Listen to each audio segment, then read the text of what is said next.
Samantala, nakapasok na ng bansa ang bagyong Urduha. Alamin na natin ang magiging lagay ng panahon sa mga susunod na oras mula kay April Enerio mula sa Pag-asa DOST. April, magandang hapon sa iyo.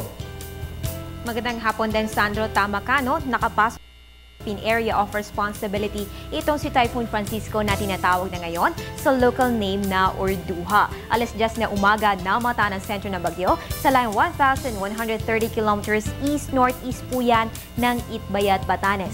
Taglay nito ngayon ang lakas ng hangin na 160 kilometers per hour malapit sa gitna at pagbugso nga abot ng 195 kilometers per hour. Kumikilos ito pa northwest sa bilis na 13 kilometro kada oras. Ayon sa Pag-asa, hindi ito magkakaroon ng epekto sa anumang parte ng Pilipinas kaya naman hindi inaasahang magtataas ng public storm warning signal ang ating Weather Bureau. Kapag napanatili ni Bagyong Urduha ang bilis at direksyon, lalabas ito ng far Thursday morning patungong southern Japan. Itong si Bagyong Urduha ang ika-4 na bagyo ngayong Oktubre at ang ika-20 ngayong 2013. Samantala sa lagay ng panahon ngayong Martes, most of Luzon, particular na dito sa may Metro Manila, mga rehiyon ng Ilocos, Cordillera, Cagayan Valley, Central Luzon, pati maging ang Bicol Region ay makaranas ng passing light rains dahil po yan sa amihan. Habang natitirang bahagi ng Luzon, buong Visayas at Mindanao ay makaranas naman ng mga isolated thunderstorms mamayang hapon o gabi.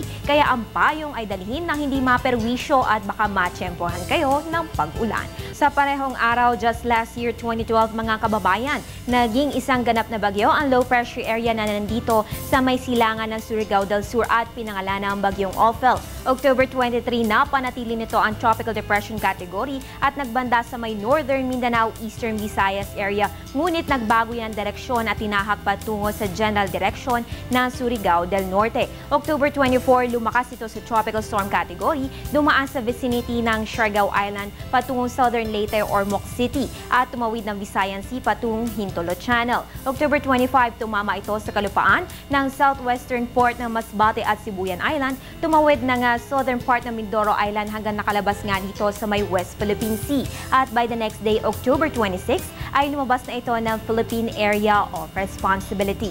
Ayon sa report ng National Disaster Risk Reduction and Management Council o NDRRMC, 27 katao ang patay at 19 ang sugatan. Ang estimated cost of damages sa agrikultura at infrastruktura 4B at 5 ay umabot sa mahigit 155 billion pesos.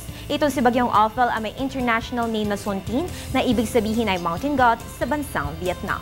At yan ang dagdag kaalamang hatid sa inyo ng Panahon TV kung saan walang pinipiling panahon ang pagbibigay impormasyon. Maging una sa ulat panahon kahit walang epekto si Bagyong Urduha sa Pilipinas. Follow us on Twitter, like us on Facebook at bisitahin ang aming website. Antabayanan rin ang aking susunod na update mamayang alas 3 ng hapon. At yan ang pinakahuling balita mula dito sa Pag-asa DOST. Ako po ang inyong weather girl April Enerio para sa Telebisyon ng Bayan. Balik sa iyo, Sandro.